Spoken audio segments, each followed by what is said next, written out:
Hi, and welcome to the Rings of Power finale. Yes, we finally reached the end. And in this episode, it starts out with the Meteor Man, as usual, in confusion. Yep, he's still confused, but now he can speak. It's very amazing. He can speak English now, so that the Hobbit, Harfoots, whatever they're called, can understand him. He's staring at an apple that reminds him of Dory, and Dory, of course, was following him. Anyway, the three odd women that we have no idea who they were in the other episodes catch up with Meteor Man, and they think he's Sauron, and they pledge themselves to serve him. And they perform all sorts of magic on him. Kind of weird, but they're doing all these incantations and stuff and whatever. And he's like convinced that he's Sauron. As usual, his character is very confusing to him and to the writers, I'm sure of that. So the hobbits arrive, and they confront the three women, and so she is going to burn them to a cinder, as they are, the Harfoots or hobbits, whatever, they're defending the meteor guy. Okay. And she's about to burn them to a cinder, and Meteor Man all of a sudden gets all sorts of powers, even though, he's already had all incantations and magical spells put on him by these three women. Okay. He somehow gets their staff that they were carrying, and he's able to wield the power of it. Because Dory tells him that he's good, not bad. Okay, but he's using the evil women's staff, which doesn't make any sense. If he's good and he's a wizard, then I don't think he could use this, or even hold it, to be quite honest with you. At least not in J.R.R. Tolkien's Middle-earth, he couldn't. But, as usual, this complete episode breaks totally from Tolkien's lore and manifests its own hideous story that is really sad. Really, really sad writing. Anyway, he grabs their staff. He uses it against them somehow. They figure out, the three women figure out that he is not Sauron and that he is Istar, which means he's a wizard. And he, I don't know, he turns them into some sort of ghost, skeleton-looking thing. And they're gone. They disappear. And him and Dory go off together to a place called Rune. Well, that's what they're looking for anyway.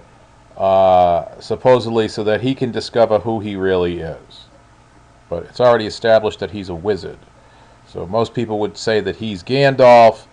Doesn't make any sense because Gandalf, once again, in Tolkien's world, he can't exist in this time period. Then we cut to Halbrand, who is, of course, sick and dying from his mortal wound that he has.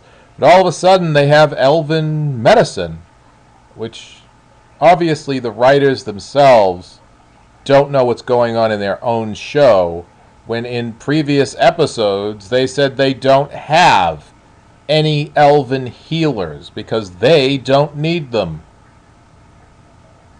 So I don't know, what the writers clearly don't know what's going on in their own show. It's very strange.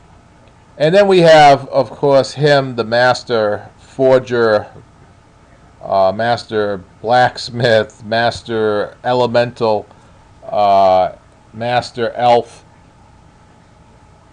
and somehow he doesn't know how to forge mithril with anything. He has no idea how to forge stuff. Only Halbrand knows more about metallurgy than the greatest elf metallurgist there ever was. Okay. If you're confused, so am I. Halbrand basically in this episode tells him how to forge stuff. Yes, I'm not kidding. He literally tells him what to do. And he listens to him, which is even funnier.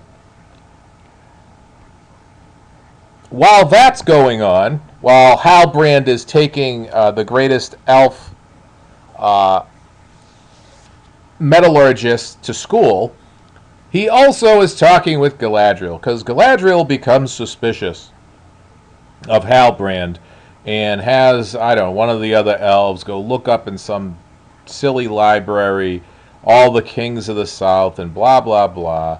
And she finds out that the kings of the South had died 1,000 years ago.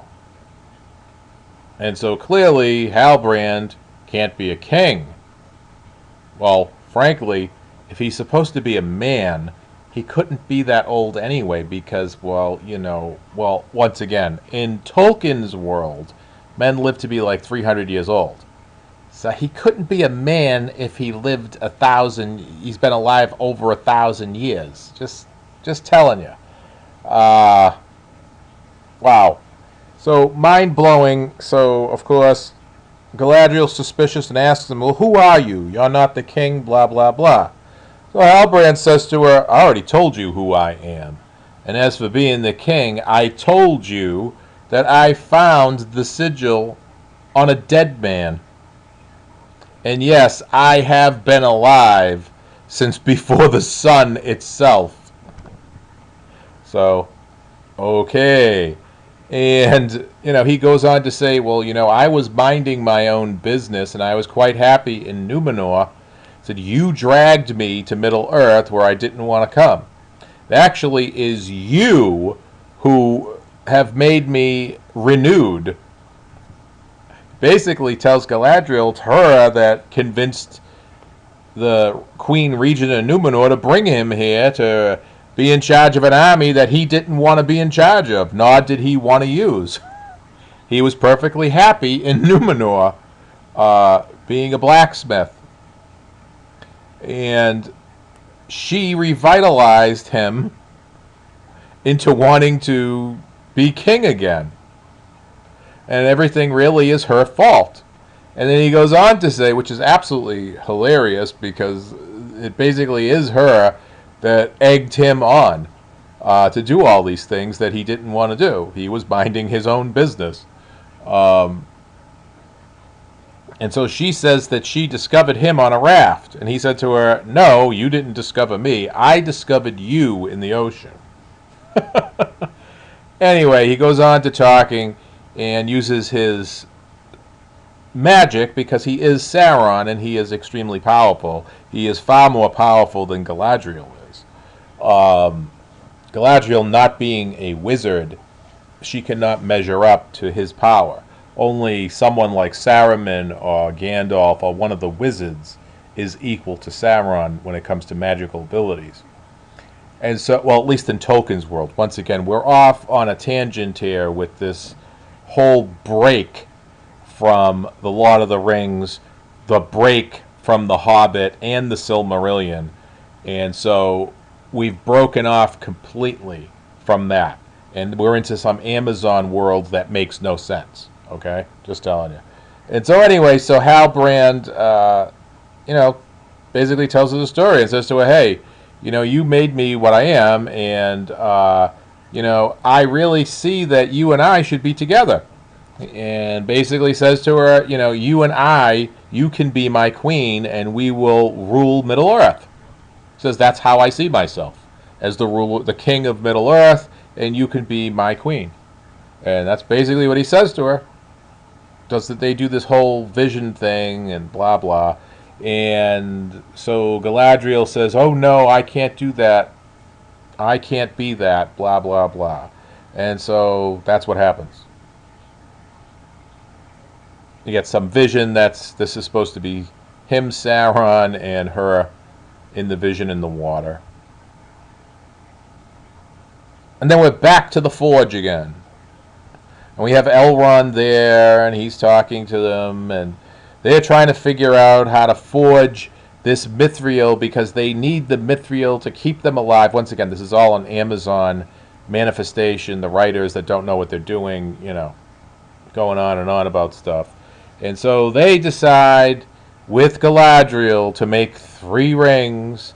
But of course, it's Halbrand that tells them how to make the rings once again because, the elves that are master forgers of stuff are just too stupid to know how to make rings. They just can't do it. It's just not possible.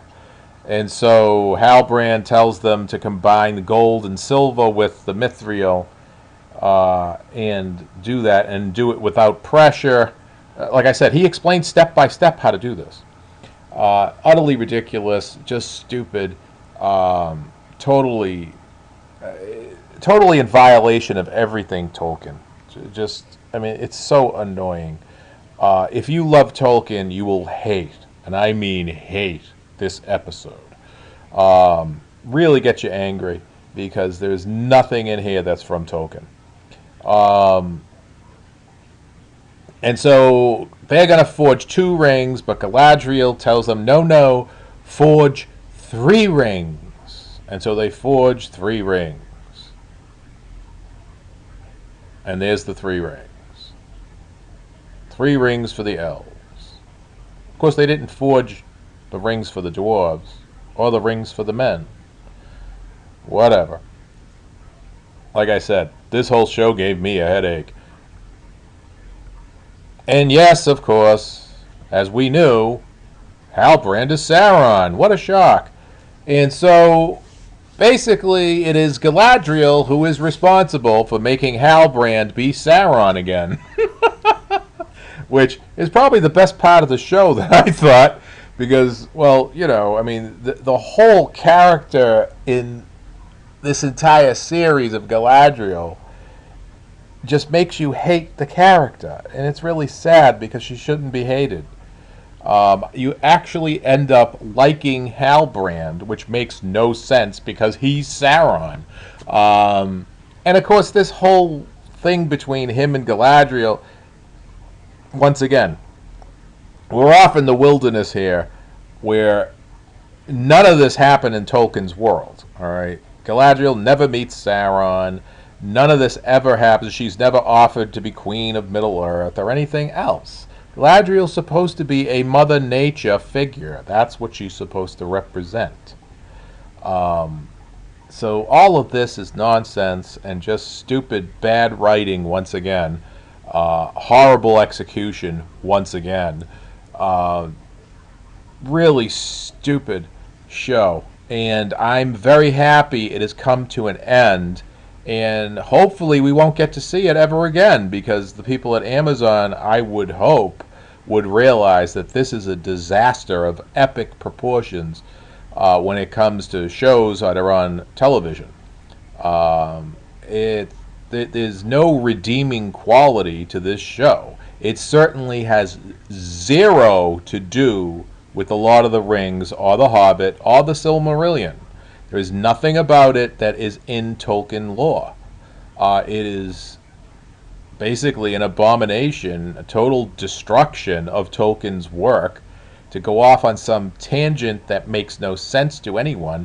If they wanted to make a fantasy show, then they should have made a fantasy show of their own world, not grab Professor Tolkien's work and try to destroy it, distort it, and warp it into some insanity that no one should be looking at. If you want to watch a good show that is a fantasy show, I suggest you watch The House of Dragons, which is much better than Amazon's disaster. Once again, I sat through this so you didn't have to. If you enjoy these videos, please subscribe. Tell your friends about it and have them subscribe. Hit the like button. Until next time, bye-bye.